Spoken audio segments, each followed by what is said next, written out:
आज हम बात करेंगे एक ऐसे विषय पर जिसे सुनते ही लोग असहज हो जाते हैं, संभोग। लेकिन यही तो ओशो की खासियत थी। उन्होंने कभी सच से मुंह नहीं मोड़ा। उन्होंने कहा, संभोग ही वह बीज है जिससे समाधि का फूल खिल सकता है। तो चलिए जानते हैं ओशो के अनुसार काम वासना कैसे आध्यात्म की सीढ़ी बन सकती है। हजारों सालों से समाज ने संभोग को पाप घोषित किया है। चर्च, मंदिर, धर्म गुरुओं ने हमेशा उसे दबाया है। लेकिन ओशो कहते हैं, दबाया हुआ संभोग कभी समाप्त नहीं होता, वह विकृति बन जाता है। वो कहते हैं, जिसे तुम दबा रहे हो वही तुम्हारे भीतर और गहरा होता जा रहा है। इसलिए ओशो ने कहा, पहले उसे पूरी तरह जियो, उसकी गहराई में उतरो, तभी उससे पार हो सकोगे। ओशो कहते हैं, संभोग केवल शरीर का मिलन नहीं है। अगर तुम उसे पूरी सजगता से अनुभव करो तो एक क्षण ऐसा आता है जहां तुम्हारा मन और समय सब रुक जाते हैं। वही क्षण ध्यान की पहली झलक है। वही मौन, वही निर्विचार अवस्था समाधि की पहली सीढ़ी बन सकती है।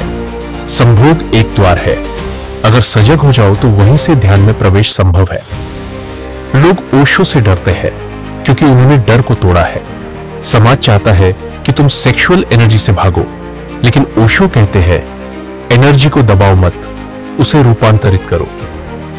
जो लोग कहते हैं कि ओशो ने संभोग को बढ़ावा दिया, ओशो उनका जवाब देते हैं, मैंने कभी संभोग को प्रोत्साहित नहीं किया। मैंने कहा है कि उसे ध्यान में बदला जा सकता है। कामवासना से मत भागो, उसे साधना बनाओ। ओशो कहते हैं, सेक्सुअल एनर्जी सबसे शक्तिशाली ऊर्जा है। अगर इसे समझा जाए तो यही ईश्वर का मार्ग बन सकती है। एक प्रेम पूर्ण संभोग जहां कोई लालच नहीं, कोई डर नहीं, वहां एक शांति, एक मौन जन्म लेता है, और वही मौन है ध्यान। जब संभोग में तुम खो जाते हो और फिर भी पूरी जागरूकता बनी रहती है, वही क्षण तुम्हें परम आनंद की ओर ले जाता है।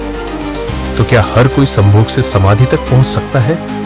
ओशो का उत्तर है हां, अगर वह जागरूक है। उन्होंने कहा, ध्यान और संभोग दो विरोधी नहीं है, ध्यान संभोग की परिणति है।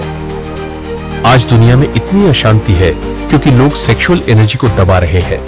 अगर वे उसे समझे, स्वीकारे और रूपांतरित करे तो यही ऊर्जा उन्हें परम शांति तक पहुंचा सकती है। यही ओशो का संदेश था, संभोग से भागो मत, उसे समझो और उसी के सहारे समाधि तक पहुंचो।